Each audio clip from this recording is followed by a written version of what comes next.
السلام علیکم ورحمۃ اللہ وبرکاتہ۔ آج کا واقعہ قرآن کی روشنی میں غزوہ تبوک کا واقعہ۔ اللہ سبحانہ و تعالیٰ سورۃ التوبہ آیت نمبر 41، 42 سے 47 تک اس واقعہ کو بیان کرتے ہیں۔ اللہ تعالیٰ فرماتے ہیں، نکل کھڑے ہو جاؤ، ہلکے پھلکے ہو تو بھی اور بھاری بھرکم ہو تو بھی، اور راہ رب میں اپنی مال و جان سے جہاد کرو، یہی تمہارے لیے بہتر ہے اگر تم میں علم ہو۔ یہ واقعہ آیت نمبر 47 تک بڑی خوبصورتی کے ساتھ اللہ سبحانہ و تعالیٰ بیان فرماتے ہیں۔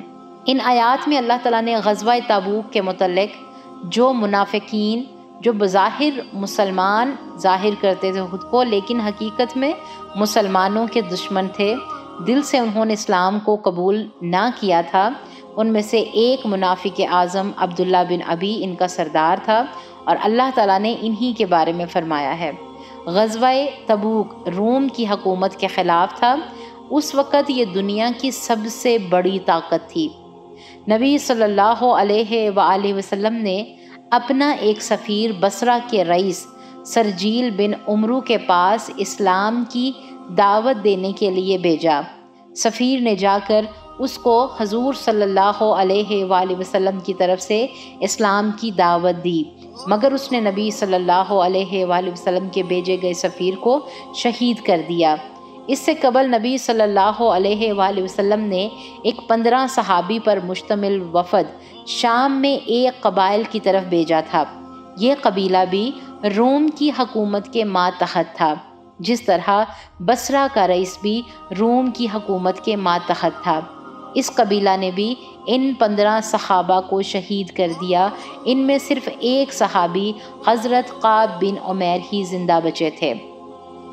بصرہ کے رئیس سرجیل نے جب نبی صلی اللہ علیہ وآلہ وسلم کے سفیر کو شہید کیا تو نبی صلی اللہ علیہ وآلہ وسلم نے 3000 کا لشکر اس سے جنگ کرنے کے لیے بھیجا، اور یہ دوسرا واقعہ غزوہ موتا بھی کہلاتا ہے۔ اس کے متعلق پہلے ہی فرما دیا گیا تھا نبی صلی اللہ علیہ وسلم کو کہ جب 3000 کا لشکر اس سے جنگ کرنے کے لیے بھیجا تو اس نے مقابلے کے لیے روم کی مدد سے 1,00,000 فوج مقابلے پر لے کر اترا، اور مزید 1,00,000 فوج اس کے پیچھے تھی، جس پر اللہ تعالیٰ نے نبی صلی اللہ علیہ وسلم کو بتایا تھا کہ اس غزوہ میں پہلے امیر لشکر حضرت زید شہید ہوں گے، پھر دوسرے حضرت جعفر شہید ہوں گے، اور تیسرے عبداللہ بن رواحہ بھی شہید ہوں گے۔ چنانچہ آپ کا فرمان پورا ہوا۔ ان 3 کے بعد لشکر کی کمان حضرت خالد بن ولید رضی اللہ تعالیٰ عنہما نے سنبھالی، اور لشکر کو بحفاظت روم کی 1,00,000 فوج سے بچا کر لے آئے۔ اس کے بعد روم کی حکومت میں خوف بھی پیدا ہو گیا کہ مسلمان ایک زبردست طاقت بننے جا رہے ہیں، کیونکہ 1,00,000 کی فوج سے محض 3000 صحابہ نے مقابلہ کیا ہے، اور وہ بحفاظت واپس بھی گئے ہیں۔ اس واقعے کے بعد تمام قبائل میں خوف پھیل گیا۔ روم کی حکومت مسلمانوں کو ختم کرنے کے در پر ہو گئی اور حملہ کی تیاری کرنا شروع کر دی۔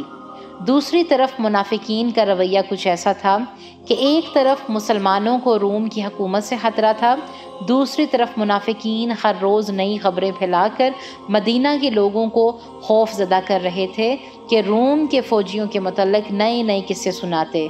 منافقین نے خبریں پھیلانے پر اکتفا نہ کیا، بلکہ انہوں نے ایک مسجد بنائی جس میں بیٹھ کر وہ مسلمانوں کے خلاف سازشیں کرتے تھے، اور انہوں نے حضور صلی اللہ علیہ وآلہ وسلم کو بھی مسجد میں آنے کی دعوت دی، تاکہ رسول صلی اللہ علیہ وآلہ وسلم کو یقین ہو جائے کہ یہ لوگ پکے مسلمان ہیں۔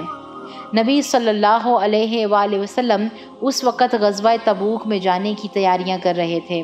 آپ مسجد میں نہ جا سکے، اور جب آپ واپس آئے تو اللہ تعالیٰ نے آپ کو مسجد کے متعلق آگاہ کر دیا، جس پر آپ نے مسجد کو گرا دیا۔ ابھی تک تو روم کی تیاری کی خبریں آ رہی تھیں کہ مسلمانوں کے جاسوسوں نے آ کر اطلاع دی کہ روم کے بادشاہ نے اپنے کمانڈر ہرقل کی نگرانی میں 40,000 کا لشکر تیار کر رکھا ہے، اور وہ کسی وقت بھی مدینہ پر حملہ آور ہو سکتے ہیں، اور 1,00,000 فوج سرحد پر بھی جمع کر رکھی ہے۔ مدینہ کے حالات یہ تھے کہ کھجوریں پک چکی تھیں، سخت گرمی پڑ رہی تھی، سواریاں انتہائی کم تھیں اور راستہ بہت بڑا دشوار تھا۔ یہ ایک طرح کا ٹیسٹ تھا تمام مسلمانوں کے لیے۔ رومیوں کی تیاری اور حملے کا سن کر رسول اللہ صلی اللہ علیہ وآلہ وسلم نے فیصلہ کیا کہ بجائے روم والے ہم پر حملہ کریں اور مدینہ پر چڑھائی کریں، ہمیں خود روم پر حملہ کر دینا چاہیے۔ آپ کو یہ بھی خبریں مل رہی تھیں کہ ایک فاسق ابو عامر راہب کا روم کی حکومت کے ساتھ رابطہ ہے اور اسی نے ہی منافقین کے ساتھ مل کر مسجد بنوائی تھی، جس کو رسول اللہ صلی اللہ علیہ وآلہ وسلم نے گرا دیا تھا۔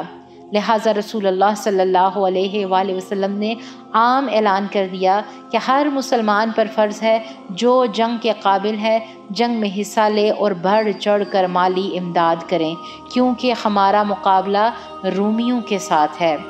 رسول اللہ کی طرف سے سفر جہاد کی تیاری کا اعلان کیا گیا۔ اس اعلان کے بعد تمام مسلمان جنگ کی تیاریوں میں مصروف ہو گئے، جبکہ منافقین طرح طرح کے بہانے بنانے لگے۔ صرف 3 مسلمان ایسے تھے جو صرف اپنی سستی اور کاہلی کی وجہ سے جنگ میں حصہ نہ لے سکے، اور انہوں نے حضور صلی اللہ علیہ وآلہ وسلم کے سامنے کوئی بہانہ نہ کیا، بلکہ اقرار کر لیا کہ اے اللہ کے نبی، ہمارے پاس کوئی بہانہ نہیں ہے، ہم محض سستی کی وجہ سے نہ جا سکے، آپ ہمارے لیے دعا کریں۔ ان میں سے ایک حضرت قاب تھے جنہوں نے اپنا تمام واقعہ لکھا ہے، اور اللہ تعالیٰ نے بعد میں ان کو معاف کر دیا، اور بے شک ان کا واقعہ سن کر بھی آنکھوں میں آنسو آ جاتے ہیں۔ لشکر کی تیاری میں بے شمار مالی امداد کی ضرورت تھی۔ حضرت عثمان غنی رضی اللہ تعالیٰ عنہما نے بما بہت سے ساز و سامان کے لدے ہوئے 200 اونٹ اور 29 کلو چاندی اللہ کے راہ میں پیش کر دی۔ دوبارہ پھر حضور صلی اللہ علیہ وسلم کے فرمان پر 100 اونٹ اور بہت سا سامان اور بہت سے دینار دیے۔ اس تمام سامان کو دیکھ کر حضور صلی اللہ علیہ وسلم نے فرمایا، آئندہ عثمان رضی اللہ تعالیٰ عنہما جو بھی کریں گے ان کو کوئی نقصان نہ ہوگا۔ اس طرح حضرت عبداللہ بن عوف رضی اللہ تعالیٰ عنہما نے بھی بہت مدد کی۔ حضرت ابو بکر صدیق نے اپنے تمام گھر کا سامان دے دیا۔ حضرت عمر فاروق رضی اللہ تعالیٰ عنہما نے اپنے گھر کا آدھا سامان دے دیا۔ عورتوں نے بھی اس میں بڑھ چڑھ کر حصہ لیا، اپنے زیورات جنگ کے لیے دے دیے۔ حضور صلی اللہ علیہ وآلہ وسلم کا فرمان تھا کہ جس کے پاس کھجوریں ہوں وہ بھی لے آئے تاکہ راستے میں کھانے کے کام آئیں۔ ان میں سے ایک صحابی ایسے بھی تھے جس نے تمام دن مزدوری کی اور شام کو اس کی اجرت میں 1 کلو کھجوریں لیں، اور اس نے آ کر وہ تمام حضور صلی اللہ علیہ وآلہ وسلم کی خدمت میں پیش کیں۔ آپ نے وہ تمام کھجوریں لے کر تمام سامان پر بکھیر دیں اور فرمایا کہ اس سے بہت برکت ہوگی۔ جب کوئی صحابی سامان لے کر آتا تو منافقین باہر بیٹھ کر مذاق اڑاتے۔ اگر کوئی سامان زیادہ لاتا تو کہتے یہ تو دکھاوے کے لیے لایا ہے، اور اگر کوئی کم لاتا، جیسے ایک صحابی صرف 1 کھجور لائے، تو کہتے کہ دیکھو اس کھجوروں سے مسلمان روم فتح کرنے جا رہے ہیں۔ ان مشکل حالات اور مالی کمزوری کے باعث بھی 30,000 کا لشکر تیار ہو گیا۔ 30,000 کے لشکر کے لیے صرف ایک اونٹ 18 آدمیوں کے حصوں میں آیا۔ کھانے کے سامان کی بھی بہت کمی تھی۔ بعض دفعہ صحابہ نے درختوں کے پتے کھا کر گزارا کیا۔ راستے میں قوم ثمود کا مسکن بھی آیا جس پر اللہ تعالیٰ نے اپنا عذاب نازل کیا تھا جب انہوں نے حضرت صالحہ کی اونٹنی کو قتل کر دیا تھا۔ وہاں ایک کنواں تھا جس سے وہ اونٹنی پانی پیتی تھی۔ حضور صلی اللہ علیہ وسلم نے فرمایا تمام صحابہ استعمال کے لیے صرف اس کنویں سے پانی لیں جس میں وہ اونٹنی پانی پیتی تھی۔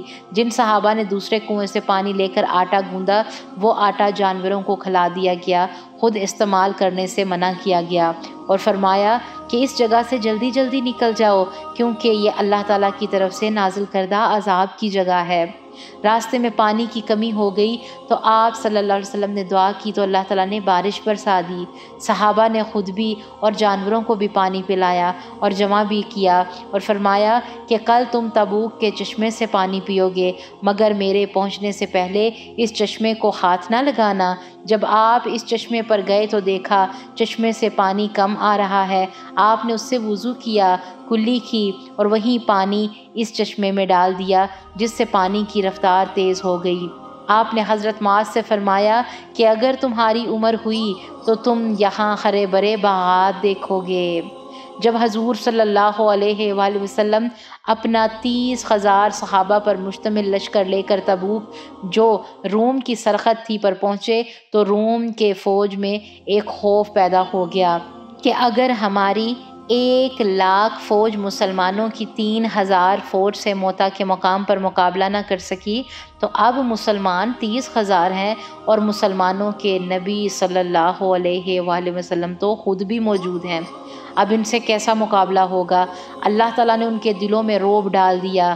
روم کی فوج سرحد سے پیچھے ہٹ گئی اور مختلف علاقوں میں تقسیم ہو گئی۔ آپ حضور صلی اللہ علیہ وآلہ وسلم وہاں تقریباً 20 دن رہے۔ اس بات کا یہ اثر ہوا کہ آس پاس کے قبائل جو پہلے روم کے ماتحت تھے اب مسلمانوں کے پاس آنے لگے اور جزیہ دینا قبول کر لیا۔ رسول اللہ صلی اللہ علیہ وآلہ وسلم نے غزوہ تبوک کے قیام کے دوران حضرت خالد بن ولید کو ایک دوسری طرف بھیجا اور فرمایا کہ اس قبیلے کے سردار نیل گائے کا شکار کر رہا ہوگا، اس کو پکڑ کر لائیں۔ حضرت خالد بن ولید رضی اللہ تعالیٰ عنہما فرماتے ہیں کہ جب ہم ان کے قلعہ کے نزدیک گئے تو دیکھا کہ ایک نیل گائے قلعہ کے دروازے کو ٹکریں مار رہی ہے، جس کو دیکھ کر سردار باہر نکلا تو ہم نے اس کو گرفتار کر لیا اور حضور صلی اللہ علیہ وآلہ وسلم کی خدمت میں پیش کر دیا۔ سردار نے 2,000 اونٹ، 800 غلام، 40,000 زریں اور 400 نیزے دیے کہ اس شرط پر صلح کر لی۔ دراصل قبائل نے خیال کیا کہ اگر ان کا رومی مقابلہ نہیں کر سکتے تو ہم ان کو جزیہ دے کر صلح کر لیتے ہیں۔ اسلامی لشکر نے وہاں 20 دن رہ کر انتظار کیا، مگر جب روم والے مقابلہ کے لیے نہ آئے تو آپ نے مدینہ واپس آنے کا فیصلہ کیا۔ واپس آتے ہوئے راستے میں ایک تنگ وادی آتی تھی جس میں کچھ منافقین جمع ہو گئے تاکہ آپ کو شہید کیا جائے۔ آپ کے اونٹ کی مہار اس وقت حضرت عمار اور حضرت حذیفہ رضی اللہ تعالیٰ عنہما کے ہاتھ میں تھی اور باقی لشکر دوسری وادی سے گزر رہا تھا۔ منافقین نے پچھلی طرف سے حملہ کرنے کا سوچا تو حضور صلی اللہ علیہ وآلہ وسلم نے حضرت حذیفہ کو ان پر حملہ کرنے کو کہا تو اس سے قبل ہی منافقین بھاگ گئے۔ انہوں نے اپنے منہ چھپائے ہوئے تھے۔ رسول اللہ صلی اللہ علیہ وآلہ وسلم نے ان کے نام بھی بتا دیے۔